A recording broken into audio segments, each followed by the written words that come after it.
અમદાવાદમાં જગન્નાથજીની 147મી રથયાત્રામાં પહિંદ વિધિ કરી રથને નગરચર્યા પ્રસ્થાન મુખ્યમંત્રી ભૂપેન્દ્ર પટેલ દ્વારા કરવામાં આવ્યું। સોનાની સાવરણીથી રથની સફાઈ સેવાની પરંપરા નિભાવી મુખ્યમંત્રીશ્રીએ ભગવાન જગન્નાથજીનો રથ ખેંચ્યો। ગુજરાત તથા સમગ્ર દેશમાં કાયમ સદભાવના, એકતા, શાંતિ, સમૃદ્ધિનું વાતાવરણ બની રહે તેવી પ્રભુ જગન્નાથજીને મુખ્યમંત્રી ભૂપેન્દ્ર પટેલ દ્વારા કરવામાં આવી। આ ઉપરાંત તેમણે કચ્છી નવા વર્ષની સૌ કચ્છી માંડુઓને પણ શુભેચ્છા પાઠવી। અમદાવાદ ખાતે 147મી ભગવાન જગન્નાથજીની રથયાત્રાનો આરંભ થયો તે પૂર્વે વહેલી સવારે 4 વાગે કેન્દ્રીય ગૃહમંત્રી અમિત શાહ પોતાના પરિવાર સાથે નિજ મંદિર પહોંચ્યા હતા અને મંગળા આરતી અને પૂજા અર્ચના કરી ભગવાનના આશીર્વાદ લીધા હતા।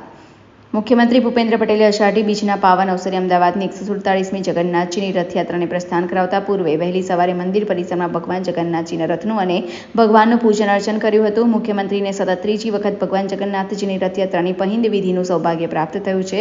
ગૃહ રાજ્યમંત્રી હર્ષ સંઘવી, ઉદ્યોગ રાજ્યમંત્રી જગદીશભાઈ વિશ્વકર્મા પણ આ વિધિમાં ભક્તિભાવપૂર્વક સહભાગી થયા હતા। ભગવાન જગન્નાથજીની રથયાત્રામાં દર વર્ષે પરંપરા પ્રમાણે મુખ્યમંત્રી ભગવાનના રથની સોનાની સાવરણીથી પહિંદ વિધિ સંપન્ન કરીને રથયાત્રાને પ્રસ્થાન કરાવતા હોય છે। ભગવાન જગન્નાથની રથયાત્રાના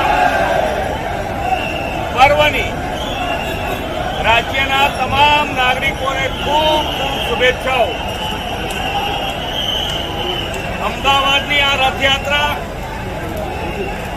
જગન્નાથપુરીની રથયાત્રા પછીની સૌથી મોટી રથયાત્રા ગણાય છે।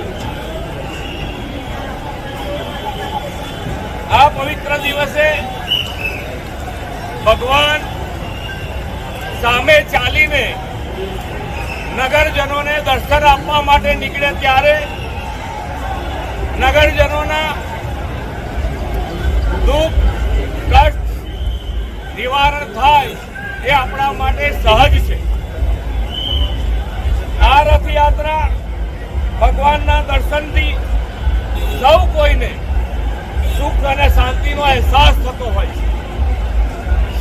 ભક્તિ, આરાધના, સેવાના પર્યાય સમી રથયાત્રા આજે લોક ઉત્સવ બની ગઈ છે।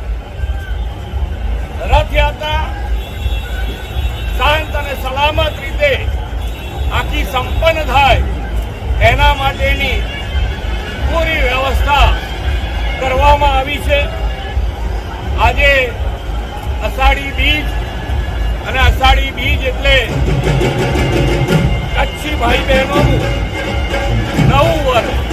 રાજ્ય, દેશ અને દુનિયાના દરેક કચ્છી ભાઈ બહેનોને નવા વર્ષની ખૂબ ખૂબ શુભેચ્છાઓ પાઠવું છું। પુનઃ એકવાર અષાઢી બીજ આપ સૌને અનંત શુભકામનાઓ।